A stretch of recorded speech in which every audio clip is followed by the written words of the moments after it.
Hi, hello. Welcome to another episode of Isaiah's Newsstand. It's your host, Isaiah Edwards. The date is September the 13th, 2023. Hopefully, this episode finds you well in good spirits and high hopes. As for me, it's feeling pretty birthday, man. It's feeling pretty good, man. Overall, we've had a good day. I've done pretty much nothing and loved it. That's definitely one of my favorite pastimes, is just hanging out. Let's see. I did get some stuff done too. We were very productive this day, this morning, evening, afternoon. We're in night now. It's not quite the evening yet. Yeah, we're looking at what is it? About a 3:47. There you go. Jeez, on a Wednesday, on a hump day. We were having a birthday on a hump day. Granted, any weekday to me is boring besides Thursday. Then I'm like, yeah, it's awesome. Which I think I was born on a Thursday, which adds to the lore of like, that's why it's my favorite. I think. I'm not sure. But let's see. What did I do? What have I been doing? I got my little legal stuff out of the way in terms of getting my driver's license renewed. Ugh, I got to talk about that actually. So I go to take my picture, and I'm thinking like, like we should be fine here. Like, I got a decent mug. I should be able to carry here. But of course, I just take a crazy picture, and I look at it, and I'm like, it's fine. But I definitely look like a sleepy eyed like serial killer. I hate to say it, but I definitely look like I'm ready for true crime. Not liking it, but hey, it is what it is. It'll get the job done. It'll buy me a beer. Let's see. After that, I did my little workout as per usual. I like to get that early if I have the time.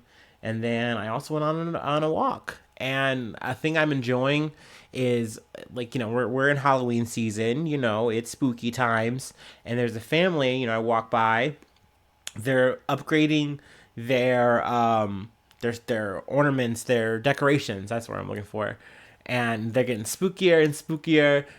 They got a whole little like they have a huge Jack Skellington, which is awesome. Then they also have another skeleton, and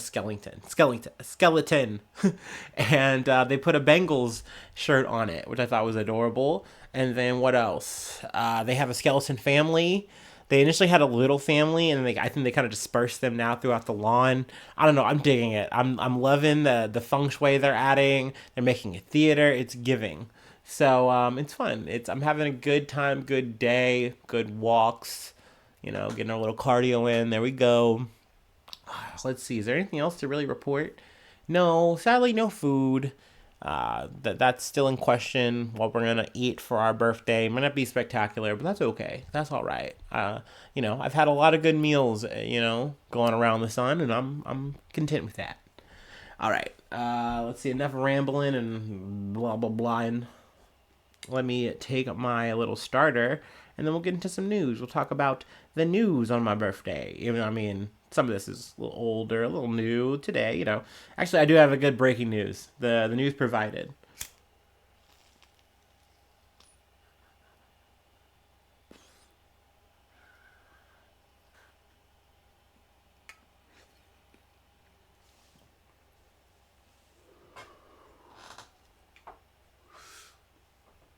Ooh wee.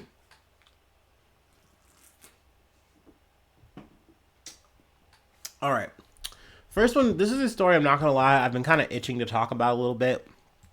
So here we go. From the Associated Press, North Korea's Kim vows full support for Moscow at a summit with Putin in Russia's Far East. North Korea's Kim Jong Un vowed full and unconditional support for Russia's Vladimir Putin on Wednesday as the two leaders, isolated by the West, held a summit that the U.S. warned could lead to a deal to supply ammunition for Moscow's war in Ukraine. The meeting, which lasted over 4 hours at Russia's spaceport in the Far East, underscores how the two countries' interests are aligning.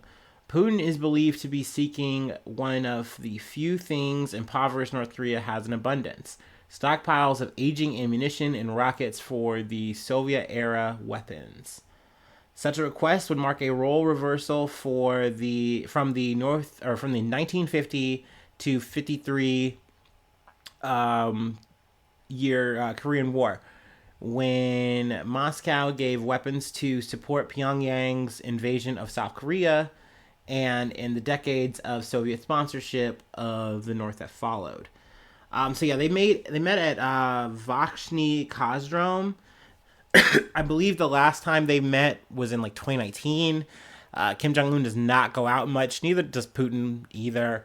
But definitely Putin's been going out a lot less since the invasion. But yeah, I mean, this is big deal back then, big deal now. For me, the biggest talk, honestly, was like him going on this big train ride. Apparently, it was this long train procession. I believe it was literally like lined with like North Korean soldiers the whole way. It was just a whole fucking to do. And you think there's so many ways to get around and do transit these days, but it was like it was a statement in and of itself that Kim Jong Un was coming out the way that he has been, same way he did last time. So yeah, I just found this all very interesting. And then of course, what was to be talked about? And that's been kind of talked about honestly for about, it seems like about a week or so now. I've been hearing in the news people just chomping at the bit, and it seems that it's like, look, you're gonna get, from, North Korea, we're going to give you, some missiles, some weapons. We're going to give you some lethal aid. You guys need that. I mean, Russia's been talking to all kinds of people that they can, be it China, be it, partners in the Middle East, so this is really not surprising. I feel like the news is just kind of making hay of it because it's something that's happening. And that makes sense. Here I am talking about it. It is interesting. But essentially, what is North Korea going to get? It is potential humanitarian aid. So, for your support here, you're going to get something out of it. Also, this meeting is important because it seems like, China, someone who might stand to be like, oh, well, we might lose something here because, you could just deal with us on certain things or yada, yada. They're like, no, we're okay with it. So it does seem to be on the level, on board. Granted, we don't know what Russia is standing to give here, but I imagine it's either going to be something like that. There's also potential in terms of like space stuff. North Korea would like satellite help, because that would help potentially with missiles. Something they've tried time and time again. They're always working on getting their ballistics going, which is something that the West is like, we're so scared, we're so worried. Truthfully, I don't think we're that scared. I think it's just something we kind of talk about in the media and it gets thrown around because it's like, oh, what's Kim Jong Un gonna do? But I don't know. I do find it interesting because I like just seeing, what are all the pieces on the board doing? What's everybody doing? And this was a interesting little development, though. Once again, I don't really feel like it's that surprising, but it's just more interesting and, like, I don't know, water cooler talk, if anything. And I will say, too, the pictures are interesting. Maybe I'm fanboying. I know it's weird to say. Don't get me wrong. I'm not like I like either of these fucking people. But these are just interesting moments. And, like, I know it's, like, not historically big, but I don't know. The pictures just, like, seeing him coming out the train, seeing the whole procession. Yeah, it was kind of a vibe, kind of swag. But, yeah, I don't know if they talked about anything else too crazy outside of, the usual military, political shit. Also, I think they looked around and stuff. They had like lunch. So, that's nice. A little summit, a little tea party for two. So yeah. Let's see. Let's move on to some other political shit. I know I mentioned China. We're actually going to be talking more about them and relations to the UK. From Politico. Shock and recriminations as Chinese spy scandal rocks UK Parliament. See, Rishi Sunak has spent most of his brief premiership treading a delicate balance on relations with China. So the last thing the British Prime Minister needed as he entered a careful autumn of diplomacy was a Chinese spy scandal erupting in his midst.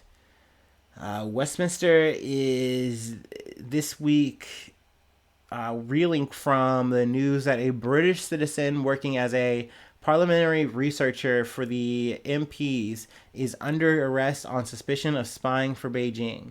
Two men, one in his 20s and another in his 30s, were arrested under the Official Secrets Act in March. Police confirmed after the news was reported in the Sunday Times. One of them is a well-known figure at Westminster who was involved in the international affairs and had close links to senior conservatives. So this is something that got brought up at the G20 summit. I didn't really feel like going into the details on the day that we talked about it. But essentially, he just voiced to I believe the prime minister in China, like, diplomatic, whoever person was there, he's like, hey, this shit that's happening, this spy shit is not okay. We don't like it. And essentially, the response, across the board from Beijing is like, okay, that's fine. We didn't approve this. We have nothing to do with this. We're not spying on you. We're not doing anything. So, in a way, this is kind of like you're calling it out, you're saying it, but you're also not doing anything, and nothing's getting really said. And that's kind of because at the same time, Rishi Sunak, as well as I think a lot of people, even though they want to be a little bit more hawkish towards China, understand that they have to work with China on things. They literally have like this AI summit thing that they're trying to work together on. So it's like you have to play nice, and it's not just that. I mean, there's always a bunch of importing, exporting. I know countries in the West are maybe trying to scramble. I know especially the U.S. is trying to scramble to do everything they can. I mean, shit, after the G20 shit, Biden went to Vietnam, which is such a weird thing. I know I'm getting into a tangent here, but like literally we fought with Vietnam because they were a communist country. Now, full circle, we want to work with Vietnam because they are quote unquote the lesser evil and they're more or less in our pocket now anyway. And so, yeah, why don't we just work together so that you're our southern or you're our Asian, another Asian influence against China? And it's like, this is just so weird. It's so strange how the tables turn, time and perspective, to quote my fucking favorite video game, Metal Gear Solid. Snake Eater. Yummy, yummy. Anyway, back to this. Is there anything else I really want to say? No, just some realpolitik. The Chinese premier, Li Qiang. That's who we talked to the G Summit. Just want to get the name there. Stick that one. But yeah, it's just some realpolitik shit. We can go ahead and move along. Let's go back to the States. I want to talk about Google. NPR. United States takes on Google in biggest tech monopoly trial since the 21st century. Whew. The United States government is taking on one of the world's most powerful companies, Google. A court battle kicks off on Tuesday in which the U.S. Justice Department will argue that Google abused its power as a monopoly to dominate the search engine business. It's the government's first major monopoly case to make it to trial in decades and the first in the age of the modern internet. The Justice Department's case hinges on claims that Google illegally orchestrated its business dealings so that it's the first engine people see when they turn on their phones and web browsers. The government says Google's goal was to stomp out the competition. Now, something that they're referencing is something that I personally, though it's not like I'm rooting for Google here, I actually like. So what happens when you go on to a default, like let's say your web browser, whether it's a normal non-Apple computer or an Apple computer, it'll either take you to Internet Explorer or like Safari, respectively. I know you have Bing for Internet Explorer, so that's a bigger thing, right? For a long time, you were just going to their whatever defaults. But Google got really smart, and they're like, well, we have such a big bank here. We have like trillions of fucking dollars. Or sorry, $1.7 trillion to be exact, not trillions. That's a lot of money. So they can throw that around. And essentially, they went up to Apple and some other places, and they're just like, look, why don't, instead of you kicking up this fucking Safari shit or whatever, you just send it to the Google. Because that's where everyone wants to go anyway. Here's a bunch of money. You don't worry about it. And, companies, sites, whatever, they say yes. Or, Apple says yes. I feel like that's the most important one. And I'd say with the exception of Internet Explorer, and I fucking hate that they don't do this. Because obviously they keep trying to slam, like, hey, use our products, use our things. And I'm like, no, your shit fucking sucks. I don't want to use fucking Bing. I don't, put me on Chrome, dog. I'm getting off of the shit, which Chrome automatically puts me on fucking Google. You feel me? Like, I don't want to fuck with this low-grade shit. But let's say if you're DuckDuckGo, another search engine that's, kind of been on the come up, whatever, they're happy to see Google go to trial here. So, I mean, I guess what's at stake here is what Google doing illegal? Are they a monopoly? Do they need to be broken up? In this article, they reference Microsoft. They were kind of the last ones on the chopping block here. The last antitrust case of this magnitude took place in 1998 when the Justice Department sued Microsoft. That trial centered around claims that Microsoft illegally grouped its various products together in a way that both stifled competition and compelled people to use its products. The judge ruled in favor of the Justice Department in that case, saying that Microsoft violated antitrust laws and held an impressive thumb on the scale of competitive fortune. Also, another reference I've heard is to AT&T, how they broke up AT&T because they ruled that they were a monopoly, and they had to become, I believe, like several or a few other companies. And so there was like Ma Bell and then like the Baby Bells. So that was a thing that happened, and like that could potentially be the fate of Google if the Justice Department wins.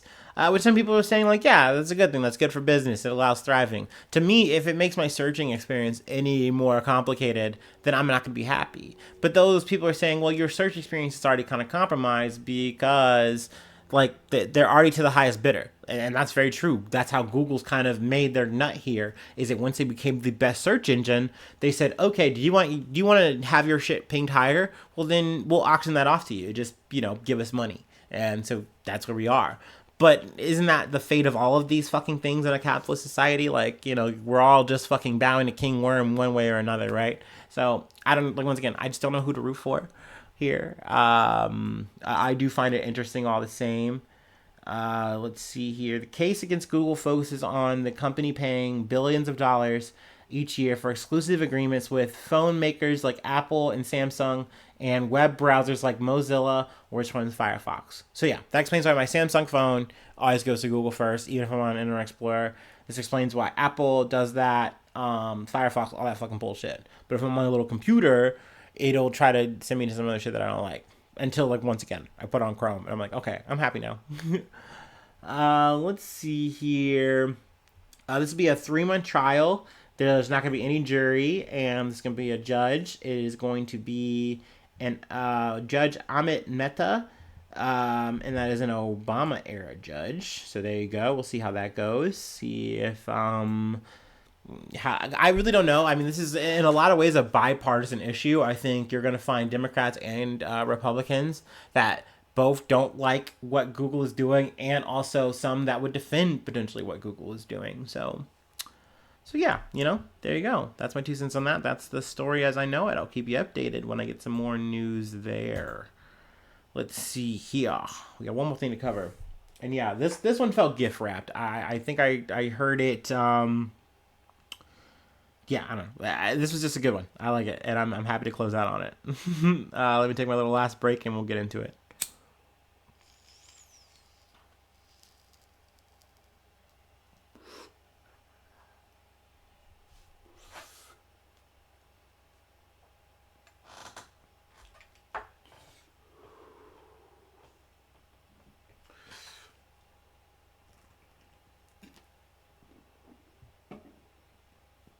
All right. From Yahoo News, Pennsylvania manhunt. Police finally capture Daniello Cavalcante 2 weeks after prison escape. Sorry about that, y'all. Escaped fugitive Daniello Cavalcante was apprehended in southeastern Pennsylvania after a nearly 2-week manhunt. The police announced on Wednesday. I'm pleased to be able to report that thanks to the extraordinary work of law enforcement officials from here in the Commonwealth of Pennsylvania, our local leaders here in Chester County, and from our federal partners, shortly after 8 a.m., our suspect was captured. That was Governor Josh Shapiro during a morning press conference. There's no injuries, which is really good, because something that I was kind of waiting to report, because like it just seemed like it was going for so long. I'm like, he's got to get caught. But the question is, how lethal is this going to end? Because at some point, Daniello not only got a fucking van, he also got a rifle. So shit was looking real fucking lethal. I didn't know how shit was going to pan out. But essentially, he was able to get some clothes. He was able to get some, food, supplies. But then, once he kind of got the van, he was able to get more mobile. And he was trying to contact friends and people There's one person he contacted. Once dude realized, like, oh, he sees him on his Ring camera, he's out of the house already. He calls the cops, and shit doesn't really pan out for Kenyella. He's on the run. He winds up going to another place. This is where he winds up in Chester County, and he raids that place and gets a 22 caliber rifle. The homeowner shoots at him. He didn't look to be injured from that or whatever, but he hits the ground running. Police kind of zero in on this location. They have helicopters and shit. They got like the thermal shit on them. They're using all their fucking kill streaks on this man. And that being said, the weather's kind of bad, so they know he's here in this area. They got his heat signature, but they can't keep it up there. So they get a police team on the ground to find him, and essentially they do. He's over here crawling through the bush or whatever, but they get him no incidents, no problems. So that's good. That means people of Pennsylvania can finally rest easy. The family can rest easy, of from the girlfriend that died, sadly. They also go into, a bit of how he got out, which, has kind of been in the news too. He was essentially at one prison. He was supposed to be going to a state facility. In the waiting, he was able to crab walk up, and like get out and over, and excuse me, which is in the wind from there. They also talked that this wasn't the only escape recently in this facility. Let's see if I can find it. In May, authorities say 30-year-old Iger Bolt made it across the roof and cleared the prison, only to be captured minutes later a half-mile away from the facility. So razor wire was installed following Bolt's last attempt. But that did not stop Cavalcante's escape. So I think he kind of once he got over that wall, I think he kind of got out like a very similar way. But yeah, this was very crazy shit. It's been very interesting to cover it. I'm glad throughout it all that the worst case that happened was people got their food raided, someone got a van stolen. Yes, that's fucked up, but that's material. At the end of the day, no one lost their lives, and that's a good thing. That is a dub. This is a dub throughout. This was all gift wrap. Thank you. So yeah, that's it. That's all I really have for today. If you'd like to give me a gift, you've already given it to me. If you've listened to me rant and rave through all this news, you're the best. You're a real peach. If you'd like to, further give me gifts, just lavish me, really rain on me, you become a newsie. And how do you become a newsie? Subscribe to my Patreon, patreon.com/Isaiah News. With newsy status, I shout you out at the top of the month, and you give me some money, and that helps out the effort. So that's pretty cool. That's pretty rad. Free ways though to hit me up is isaiahnews1@gmail.com. Find me on all the socials. Another way to spoil me is subscribe to the YouTube. Give me all the stars on all the things. Follow me on all of those socials you listen to or whatever you're listening to this podcast on. That helps a lot. Comments are good. All that shit. Hell yeah. I hopefully you're having a day that is as good as my birthday. I want the vibes to radiate. Hell, I'd be stoked if you're having even a better day than me. That's great. I want to be a platform for positive radiation. You feel me? I want to be that. I want to be good rads. That's all I have. Thank you so much for tuning in. Thank you so much for being a friend. And hopefully I see you soon for some more good news. I love you. Bye-bye. Mwah.